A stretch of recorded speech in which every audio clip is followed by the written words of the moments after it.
Welcome dear students, मैं गौरव पाराशर आपका पुनः स्वागत करता हूं। पिछली कक्षा तक हमारी चर्चा हुई थी कि ये वायुमंडल क्या है, मतलब पृथ्वी के चारों ओर वायु के आवरण को वायुमंडल कहते हैं। इसके अलावा हमारी चर्चा हुई थी वायुमंडल के संगठन के बारे में, वायुमंडल के संगठन के बारे में कि ये वायुमंडल जो है वो किन किन चीज़ों से बना हुआ है। तो उसमें हमने बात की कि वायुमंडल गैसों से बना हुआ है, जल वाष्प है इसके अंदर, और एक तीसरी चीज़ जो हमने नाम लिया क्या, एरोसोल्स हैं, या हम कहें धूल के कण हैं। तो यहाँ तक की चर्चा हम वायुमंडल के संबंध में कर चुके थे कि ये किन किन चीज़ों से बना हुआ है। गैसों में हमने nitrogen, oxygen, carbon dioxide, ozone की प्रमुखता से बात की। जलवाष्प के संबंध में हमने बात की कि 5% से ज़्यादा इसका आयतन वायु में नहीं हो सकता, पृथ्वी का कंबल इसको कहते हैं। और एरोसोल्स के बारे में हमने बात की कि ये दो प्रकार के होते हैं, पार्थिव और ब्रह्मांडीय। तो इन सारी चीज़ों की चर्चा करने के बाद हम आगे बढ़ते हैं और बात करते हैं वायुमंडल के स्तरीकरण की।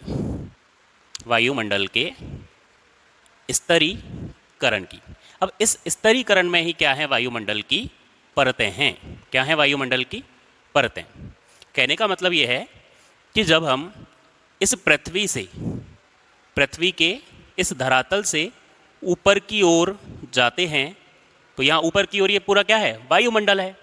तो इस वायुमंडल में ऊपर की ओर जाते हुए विशेष प्रकार के परिवर्तन एक एरिया के बाद होने लग जाते हैं।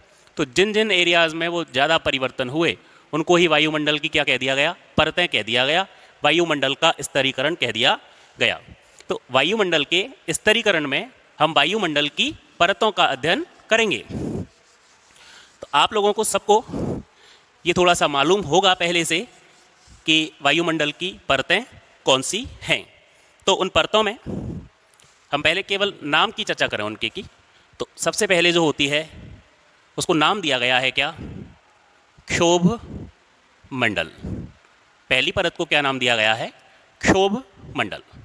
दूसरी जो परत है उसको क्या नाम दिया गया है, तो उसको नाम दिया गया है समताप मंडल। तो पहले क्षोभ मंडल और क्षोभ मंडल के बाद समताप मंडल। समताप मंडल के बाद जो तीसरे नंबर पर है उसे मध्य मंडल कहा गया है। मध्य मंडल।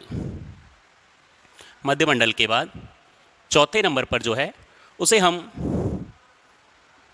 आयन मंडल कहते हैं। आयन मंडल कहते हैं। और जो अंतिम पांचवा है वो हम बहिर्मंडल कहते हैं, जिसके संबंध में कोई विशेष जानकारी आज तक ज़्यादा प्राप्त नहीं हुई है, मतलब तो बहिर्मंडल। तो इस तरह से वायुमंडल के स्तरीकरण में वायुमंडल की परतें कितनी हैं, तो आप कहोगे कि वो परतें हैं कितनी, 5। क्षोभ मंडल, समताप मंडल, मध्य मंडल, आयन मंडल, बहिर्मंडल। इनको अगर अंग्रेजी में लिखना चाहें तो लिख सकते हैं ट्रोपोस्फेयर, TROPOSPHERE, ट्रोपोस्फेयर। इसको बोला जाता है STRATO, stratosphere. Troposphere, stratosphere, mesosphere, MESOSPHERE, mesosphere. इसको कह सकते हैं हम आयनोस्फेयर, IONOSPHERE। देखो इसी को ही थर्मोस्फेयर भी कहते हैं, THERMOSPHERE, थर्मोस्फेयर भी कहते हैं। मतलब बाह्य वायुमंडल प्रारंभ होता है यहाँ से, बाह्य। तो थर्मोस्फेयर मतलब बाह्य वायुमंडल से है। और जो अंतिम है उसको कहते हैं हम क्या, एक्सोस्फेयर, EXOSPHERE। तो अपनी सामान्य जानकारी के लिए आप ये याद रखना थोड़ा सा, क्षोभ मंडल, समताप मंडल, मध्य मंडल, आयन मंडल और बहिर्मंडल। टोटल कितनी परतें हो गई, 5 हो गई। ट्रोपोस्फेयर, स्ट्रेटोस्फेयर, मीजोस्फेयर, आयनोस्फेयर या थर्मोस्फेयर, और लास्ट में एक्सोस्फेयर। अब हम बात करेंगे एक एक परत के बारे में। तो थोड़ा सा आप मेरे साथ यहाँ समझें कि हम ये मान लें ये है पृथ्वी का धरातल। यहाँ से ये क्या है, पृथ्वी का धरातल है। इस धरातल पर ये पृथ्वी के दोनों ध्रुव हैं मान लें हम। तो जैसे हम ऊपर की ओर जाएं पृथ्वी के धरातल से, इस धरातल से जैसे हम ऊपर की ओर जाएंगे तो ये वायुमंडल की परतें आती चली जाएंगी। तो मैं सबसे पहले इन परतों को बना देता हूँ आपको थोड़ा सा, जिसके बारे में हम चर्चा करेंगे आगे। निचली वाली जो परत है उसको मैंने थोड़ा सा तिरछा बनाया है, आपको दिख रहा होगा। उसके बाद में अगली जो परत है वो एकदम सामान्य सीधी रेखा के रूप में मैं आपको बताता हूँ। उसको तिरछा बनाया है तो उसके पीछे कहीं ना कहीं कोई ना कोई कारण है। फिलहाल यहीं तक रखें। देखें, पहली जो परत है इसको हम कहते हैं क्या? क्षोभ मंडल। क्या कहते हैं इसको? क्षोभ मंडल कहते हैं। तो यहीं अंदर ही लिखें, इसको क्या कहा जाएगा? क्षोभ मंडल कहा जाएगा। अब इस क्षोभ मंडल के ऊपर क्या है? तो क्षोभ मंडल के ऊपर अगली जो परत है उसका नाम क्या है? समताप मंडल है।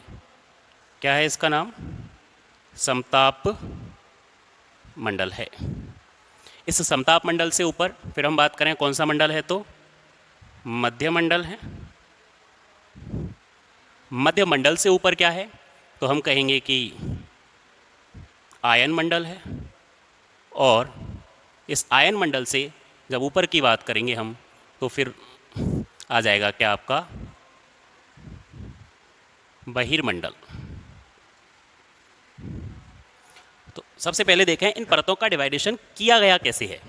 तो हम जब इनको किलोमीटर्स में लिखते हैं हाइट्स में तो ये 0 है। क्षोभ मंडल जो है वो औसतन पृथ्वी से 13 किलोमीटर की ऊंचाई तक बताया जाता है। कितने तक? 13 किलोमीटर। उसके बाद 50 किलोमीटर की ऊंचाई तक बताया जाता है क्या? समताप मंडल।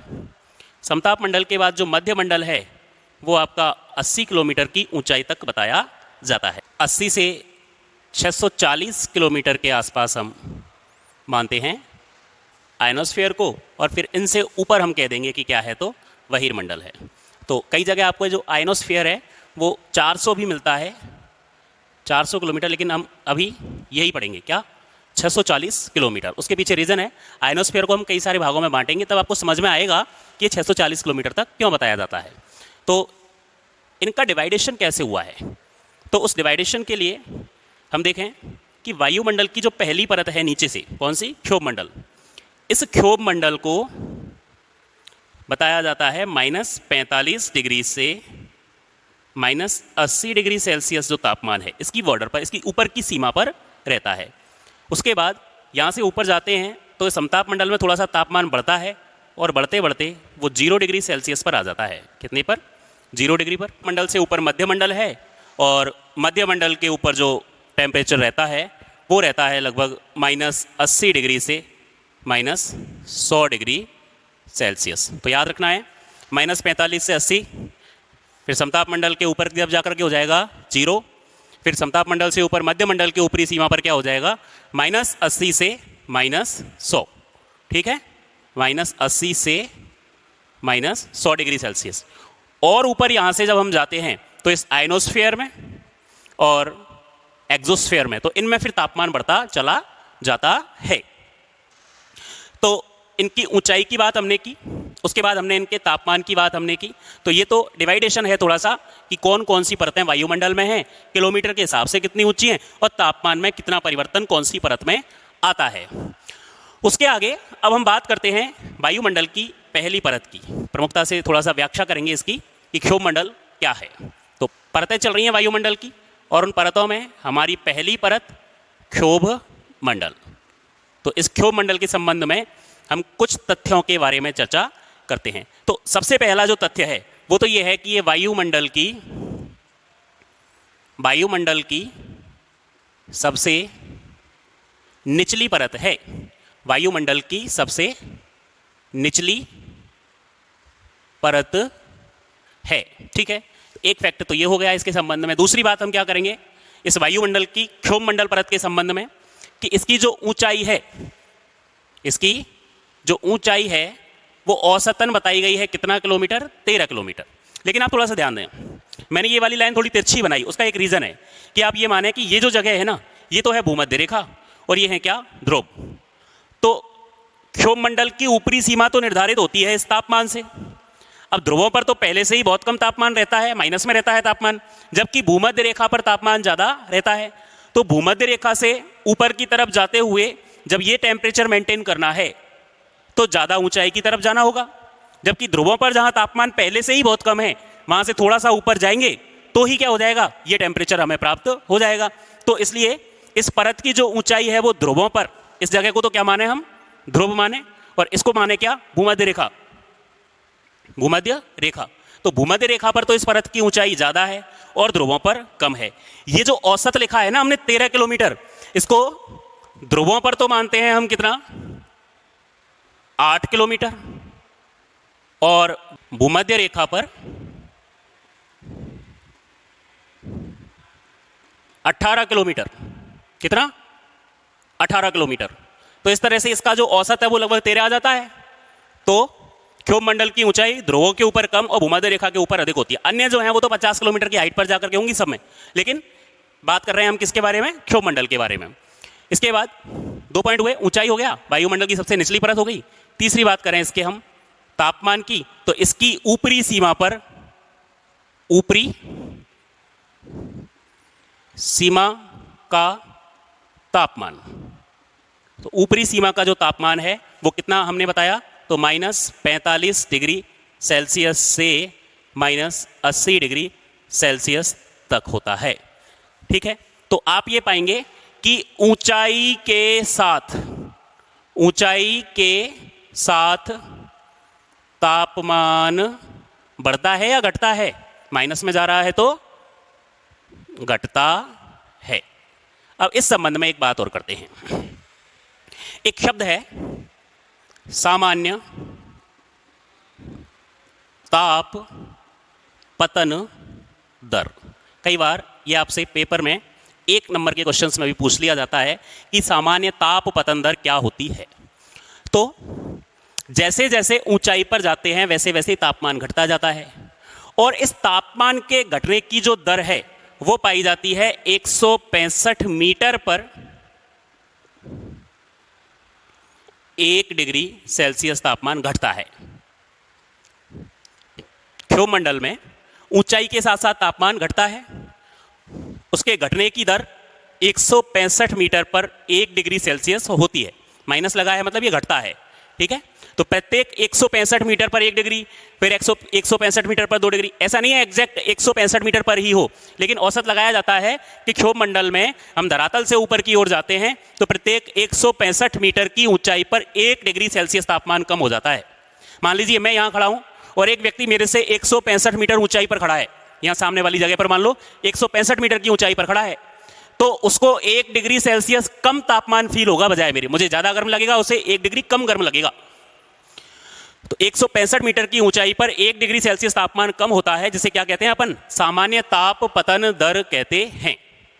एक दूसरा आंकड़ा भी है इसका कि आप प्रत्येक 1 किलोमीटर पर ये 6.5 डिग्री कम हो जाता है, ऐसे भी याद रख सकते हैं, 6.5 डिग्री सेल्सियस कम हो जाता है प्रत्येक 1 किलोमीटर पर। तो दोनों में से जो भी याद रहे या दोनों याद रहे बेटर है कि 1 किलोमीटर की ऊंचाई पर जाओगे तो 6.5 डिग्री सेल्सियस तापमान कम हो जाएगा, 165 मीटर की ऊंचाई पर जाओगे तो 1 डिग्री सेल्सियस तापमान कम हो जाएगा। ये दोनों ही तथ्य हैं और इसको क्या कहा जाता है, सामान्य ताप पतन दर कहा जाता है। तो तापमान के संबंध में हमने बात की कि -45 डिग्री से -80 तक ऊंचाई के साथ तापमान घटता है, सामान्य ताप पतन दर जिसको कहा जाता है, और वो कितनी होती है, 165 मीटर पर 1 डिग्री सेल्सियस का घटना या 1 किलोमीटर पर 6.5 डिग्री सेल्सियस का घटना। एक शब्द और होता है इसी तापमान के ही संबंध में, तापीय व्युत्क्रमण। तापीय व्युत्क्रमण ये अपने आप में एक टॉपिक है आपके जलवायु विज्ञान में, लेकिन यहाँ थोड़ा सा समझते हैं। हमने बताया कि एक चीज होती है सामान्य ताप पतन दर, कि जब ऊंचाई पर जाते हैं तो तापमान घटता है, लेकिन कई बार क्या होता है कि परिस्थितियां उल्टी हो जाती हैं, जैसे ऊंचाई पर जाएंगे तापमान घटने की बजाय बढ़ेगा, और जब ऐसी परिस्थिति होती है तो उसे कहा जाता है क्या, तापीय व्युत्क्रमण, तापमान का प्रतिलोमन, विपरीत परिस्थिति। ये तो सामान्य परिस्थिति है, ये विपरीत परिस्थिति, इन्वर्जन ऑफ टेम्परेचर।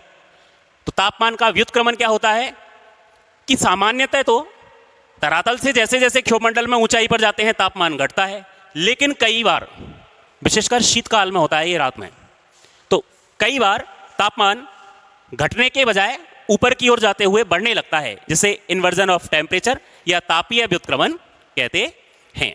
इसके बाद आपके क्षोभ मंडल में एक और पॉइंट की चर्चा करते हैं, और वो है कि इसे परिवर्तन मंडल भी कहा जाता है। क्या कहा जाता है? इसे परिवर्तन मंडल भी कहा जाता है। कारण क्या है कि हमारे यहाँ बहुत सारे मौसमी परिवर्तन, जैसे बादलों का बनना, वर्षा का होना, सर्दियों में कोहरा पड़ना, तेज आंधी तूफान वगैरह जो आते हैं, ये सारे मौसमी परिवर्तन जो हैं, बिजली चमकना, ये सब किस में होते हैं? तो ये सब होते हैं किसमें? क्षोभ मंडल में। कहाँ पर? क्षोभ मंडल में।